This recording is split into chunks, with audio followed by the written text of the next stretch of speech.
ओम श्री साईनाथाय नमः। आज हम श्री साईं सच्चरित में अध्याय 46 पढ़ने जा रहे हैं। श्री साईं सच्चरित अध्याय 46। बाबा की गया यात्रा, बकरों के पूर्व जन्म की कथा। इस अध्याय में श्यामा की काशी, प्रयाग व गया की यात्रा और बाबा किस प्रकार वहां इनके पूर्व ही चित्र के रूप में पहुंच गए तथा 2 बकरों के गत जन्मों का इतिहास आदि का वर्णन किया गया है। प्रस्तावना। हे साईं, आपके श्री चरण धन्य है और उनका स्मरण कितना सुखदाई है। आपके भव भय विनाशक स्वरूप का दर्शन भी धन्य है, जिसके फल स्वरूप कर्म बंधन छिन्न भिन्न हो जाते हैं। यद्यपि अब हमें आपके सगुण स्वरूप का दर्शन नहीं हो सकता, फिर भी यदि भक्तगण आपके श्री चरणों में श्रद्धा रखें तो आप उन्हें प्रत्यक्ष अनुभव दे दिया करते हैं। आप एक अज्ञात आकर्षण शक्ति द्वारा निकट सथ या दूरस्थ भक्तों को अपने समीप खींचकर उन्हें एक दयालु माता के समान हृदय से लगाते हैं। हे साईं, भक्त नहीं जानते कि आपका निवास कहाँ है, परंतु आप इस कुशलता से उन्हें प्रेरित करते हैं, जिसके परिणाम स्वरूप भासित होने लगता है कि आपका अभय हस्त उनके सिर पर है और यह आपकी कृपा दृष्टि का परिणाम है कि उन्हें अज्ञात सहायता सदैव प्राप्त होती रहती है। अहंकार के वशीभूत होकर उच्च कोटि के विद्वान और चतुर पुरुष भी इस भवसागर की दलदल में फंस जाते हैं, परंतु हे साईं, आप केवल अपनी शक्ति से असहाय और सुहृदय भक्तों को इस दलदल से उबार कर उनकी रक्षा किया करते हैं। पर्दे की ओट में छिपे रहकर आप ही तो सब न्याय कर रहे हैं, फिर भी आपकी संपूर्ण जीवन गाथा न जान सका। इसलिए यही श्रेयस्कर है कि हम अनन्य भाव से आपके श्री चरणों की शरण में आ जाएं और अपने पापों से मुक्त होने के लिए एकमात्र आपका ही नाम स्मरण करते रहें। आप अपने निष्काम भक्तों की समस्त इच्छाएं पूर्ण कर उन्हें परमानंद की प्राप्ति करा दिया करते हैं। केवल आपके मधुर नाम का उच्चारण ही भक्तों के लिए अत्यंत सुगम पथ है। इस साधन से उनमें राजसिक और तामसिक गुणों का ह्रास होकर सात्विक और धार्मिक गुणों का विकास होगा। इसके साथ ही साथ उन्हें क्रमशः विवेक, वैराग्य और ज्ञान की भी प्राप्ति हो जाएगी। तब उन्हें आत्मस्थित होकर गुरु से भी अभिन्नता प्राप्त होगी और इसका ही दूसरा अर्थ है गुरु के प्रति अनन्य भाव से शरणागत होना। इसका निश्चित प्रमाण केवल यही है कि तब हमारा मन स्थिर और शांत हो जाता है। इस शरणागति, भक्ति और ज्ञान की महत्ता अद्वितीय है, क्योंकि इनके साथ ही शांति, वैराग्य, कृति, मोक्ष इत्यादि की भी प्राप्ति सहज ही हो जाती है। यदि बाबा अपने भक्तों पर अनुग्रह करते हैं तो वे सदैव ही उनके समीप रहते हैं, चाहे भक्त कहीं भी क्यों न चला जाए, परंतु वे तो किसी न किसी रूप में पहले ही वहां पहुंच जाते हैं। यह निम्नलिखित कथा से स्पष्ट है। गया यात्रा। बाबा से परिचय होने के कुछ काल पश्चात ही काका साहेब दीक्षित ने अपने ज्येष्ठ पुत्र बापू का नागपुर में उपनयन संस्कार करने का निश्चय किया और लगभग उसी समय नाना साहेब चांदोरकर ने भी अपने ज्येष्ठ पुत्र की ग्वालियर में शादी करने का कार्यक्रम बनाया। दीक्षित और चांदोरकर दोनों ही शिरडी आए और प्रेम पूर्वक उन्होंने बाबा को निमंत्रण दिया। तब उन्होंने अपने प्रतिनिधि श्यामा को ले जाने को कहा, परंतु जब उन्होंने स्वयं पधारने के लिए उनसे आग्रह किया तो उन्होंने उत्तर दिया कि बनारस और प्रयाग निकल जाने के पश्चात मैं सामा से पहले ही पहुंच जाऊंगा। पाठकगण कृपया इन शब्दों को थोड़ा ध्यान में रखें, क्योंकि ये शब्द बाबा की सर्वज्ञता के बोधक है। बाबा की आज्ञा प्राप्त कर सामा ने इस उत्सवों में सम्मिलित होने के लिए पहले नागपुर, ग्वालियर और इसके पश्चात काशी, प्रयाग और गया जाने का निश्चय किया। अप्पा कोते भी सामा के साथ जाने को तैयार हो गए।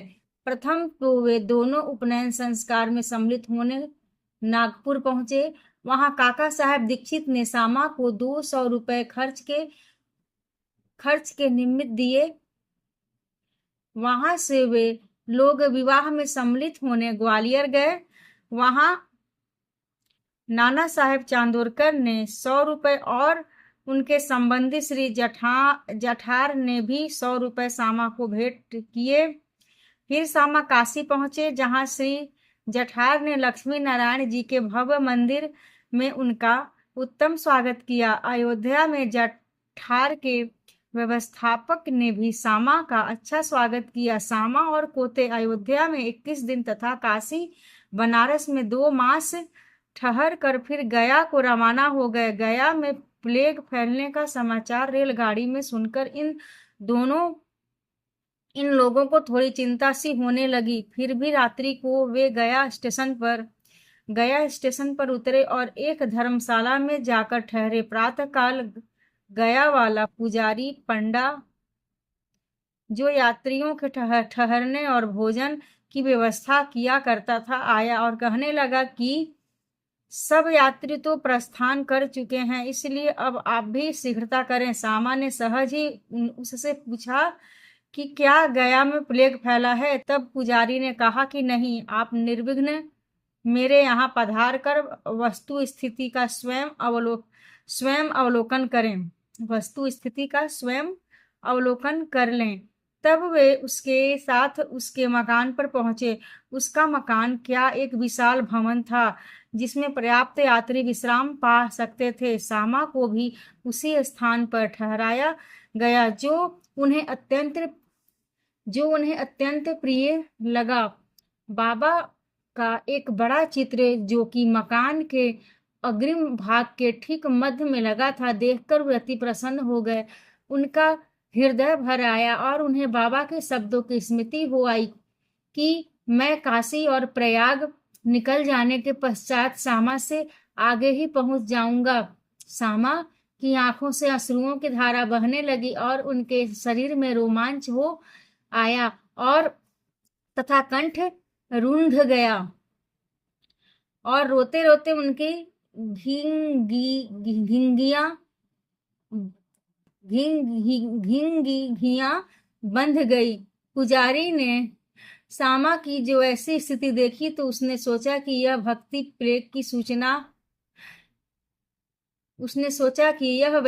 प्लेग की सूचना से भयभीत होकर रुदन कर रहा है, परंतु सामा ने उसकी कल्पना के विपरीत ही प्रश्न किया कि यह बाबा का चित्र तुम्हें कहाँ से मिला? उसने उत्तर दिया कि मेरे 200-300 दलान मनमाड़ और पूर्णतांबे क्षेत्र में कार्य करते हैं।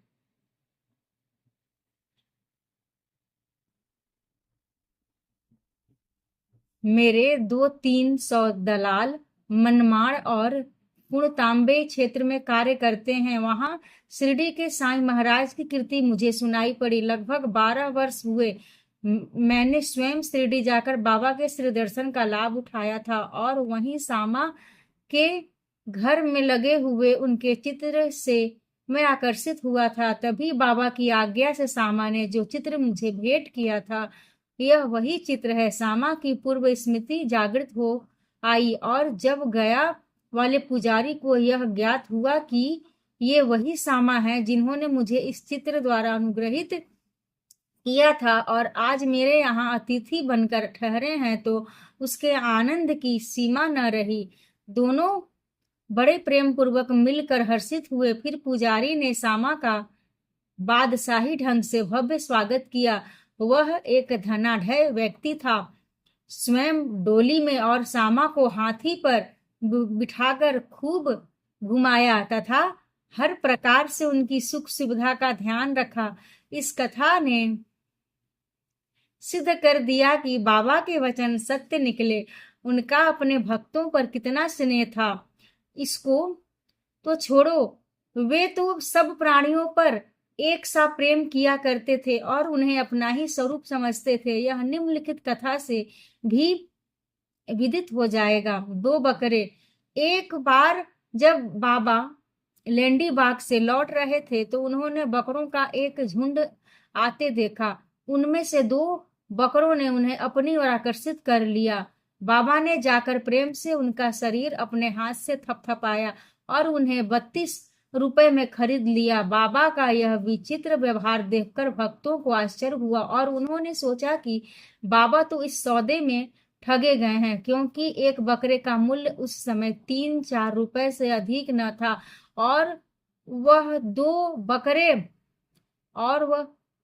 बकरे अधिक से अधिक 8 रुपए में प्राप्त हो सकते थे। उन्होंने बाबा को कोसना प्रारंभ किया, परंतु बाबा शांत बैठे रहे। जब सामा और तात्या ने बकरे मोल लेने का कारण पूछा तो उन्होंने उत्तर दिया कि मेरे कोई घर या स्त्री तो है नहीं जिसके लिए मुझे पैसे इकट्ठे करके रखने हैं।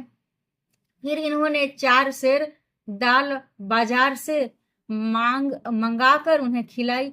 जब उन्हें खिला पिला चुके तो उन्होंने उन बकरों के पूर्व जन्मों की कथा इस प्रकार सुनाई। सामा और तात्या, तुम सोचते हो कि मैं इस सौदे में ठगा गया हूँ, परंतु ऐसा नहीं है। इनकी कथा सुनो। गत जन्म में दोनों सगे भाई थे और पहले इनमें परस्पर बहुत प्रेम था, किंतु छोटा भाई बहुत परिश्रमी था, जिसने पर्याप्त धन उपार्जन कर लिया था, जिससे बड़ा भाई अपने छोटे भाई से ईर्ष्या किया करता था। इसलिए उसने छोटे भाई की हत्या करके उसका धन हड़प की ठानी और अपना आत्मीय संबंध भूलकर वे एक दूसरे से बुरी तरह झगड़ने लगे। बड़े भाई ने अनेक प्रयत्न किए, परंतु वह छोटे भाई की हत्या में असफल रहा। तब वे एक दूसरे के प्राण घातक शत्रु बन गए। एक दिन बड़े भाई ने छोटे भाई के सिर पर लाठी से प्रहार किया। तब बदले में छोटे भाई ने भी बड़े भाई के सिर पर कुल्हाड़ी चलाई और परिणाम स्वरूप वहीं दोनों की मृत्यु हो गई। फिर अपने कर्मों के अनुसार ये दोनों बकरे की योनि को प्राप्त हुए। जैसे ही वे मेरे समीप से निकले तो मुझे उनके पूर्व इतिहास का स्मरण हो आया और मुझे दया आ गई। इसलिए मैंने उन्हें कुछ खिलाने पिलाने तथा सुख देने का विचार किया। यही कारण है कि मैं इनके लिए पैसे खर्च किए। यही कारण है कि मैंने इनके लिए पैसे खर्च किए जो तुम्हें महंगे प्रतीत हुए। तुम लोगों को यह लेन देन अच्छा नहीं लगा, इसलिए मैंने उन बकरों को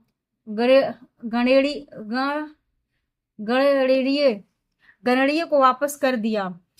केवल मनुष्य ही नहीं, सभी प्राणियों के लिए बाबा के हृदय में अपार प्रेम था। श्री सद्गुरु साईनाथार्पणमस्तु। शुभम भवतु। ओम साई राम।